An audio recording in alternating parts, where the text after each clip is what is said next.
Good morning, Little Masters, and welcome to today's Tolkien Times, a Prancing Pony podcast production.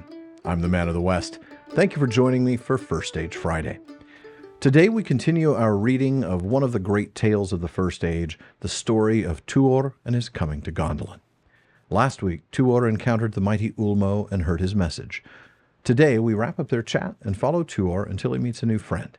We start with Tuor asking Ulmo some bold questions.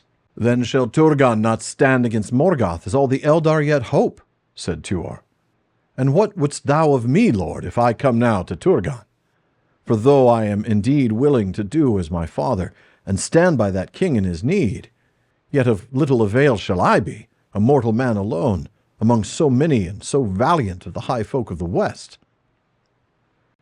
"If I choose to send thee, Tuor, son of Huor, then believe not that thy one sword is not worth the sending. For the valor of the Edain the elves shall ever remember as the ages lengthen, marveling that they gave life so freely, of which they had on earth so little. But it is not for thy valor only that I send thee, but to bring into the world a hope beyond thy sight, and a light that shall pierce the darkness." And as Ulmo said these things, the mutter of the storm rose to a great cry, and the wind mounted, and the sky grew black, and the mantle of the Lord of Waters streamed out like a flying cloud. "Go now," said Ulmo, "lest the sea devour thee, for Osse obeys the will of Mandos, and he is wroth, being a servant of the doom." "As thou commandest," said Tuor. "But if I escape the doom, what words shall I say unto Turgon?" "If thou come to him," answered Ulmo, "then the words shall arise in thy mind, and thy mouth shall speak as I would. Speak, and fear not, and thereafter do as thy heart and valor lead thee. Hold fast to my mantle, for thus shalt thou be guarded. And I will send one to thee out of the wrath of Osse, and thus shalt thou be guided. Yea, the last mariner of the last ship that shall seek into the west until the rising of the star. Go now, back to the land." Then there was a noise of thunder, and lightning flared over the sea, and Tuor beheld Ulmo standing among the waves as a tower of silver flickering with darting flames. And he cried against the wind, "I go, Lord, yet now my heart yearneth rather to the sea." And thereupon Ulmo lifted up a mighty horn, and blew upon it a single great note, to which the roaring of the storm was but a windflaw upon a lake. And as he heard that note, and was encompassed by it, and filled with it, it seemed to Tuor that the coasts of Middle-earth vanished, and he surveyed all the waters of the world in a great vision, from the veins of the lands to the mouths of the rivers, and from the strands and estuaries out into the deep. The great sea he saw through its unquiet regions, teeming with strange forms, even to its lightless depths, in which, amid the everlasting darkness, there echoed voices terrible to mortal ears. Its measureless plains he surveyed with the swift sight of the Valar, lying windless under the eye of Annar, or glittering under the horned moon, or lifted in the hills of wrath that broke upon the shadowy isles, until remote, upon the edge of sight, and beyond the count of leagues, he glimpsed a mountain, rising beyond his mind's reach into a shining cloud, and at its feet a long surf glimmering. And even as he strained to hear the sound of those far waves, and to see clearer that distant light, the note ended. And he stood beneath the thunder of the storm, and lightning many-branched rent asunder the heavens above him. And Ulmo was gone, and the sea was in tumult, as the wild waves of Osse rode against the walls of Nevrast. Then Tuor fled from the fury of the sea, and with labor he won his way back to the high terraces, for the wind drove him against the cliff. And when he came out upon the top, it bent him to his knees. Therefore he entered again the dark and empty hall for shelter, and he sat night long in the stone seat of Turgon. The very pillars trembled with the violence of the storm, and it seemed to Tuor that the wind was full of wailing and wild cries.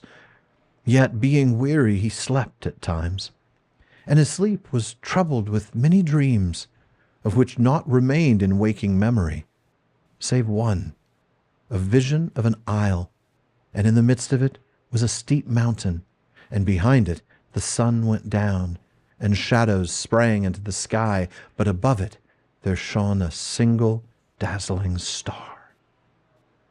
After this dream, Tuor fell into a deep sleep, for before the night was over, the tempest passed, driving the black clouds into the east of the world. He awoke at length in the grey light, and arose and left the high seat. And as he went down the dim hall, he saw that it was filled with sea-birds driven in by the storm. And he went out as the last stars were fading in the west before the coming day.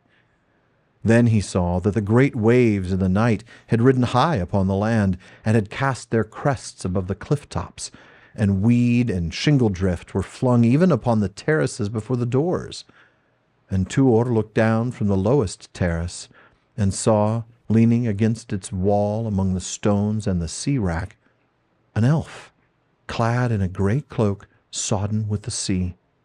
Silent he sat, gazing beyond the ruin of the beaches out over the long ridges of the waves. All was still, and there was no sound save the roaring of the surf below.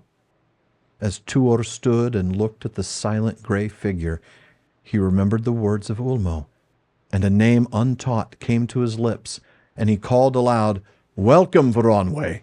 I await you." Oh, man, that was good. Tuor's doubt at the beginning is shut down as Ulmo makes it clear, look, if I'm sending you, you're worth sending. But look at the line. He's going to bring a hope beyond thy sight and a light that shall pierce the darkness. His son is going to be Eärendil, the half-man, half-elf, who, representing both peoples, successfully petitions the Valar to help them rid Middle-earth of Morgoth.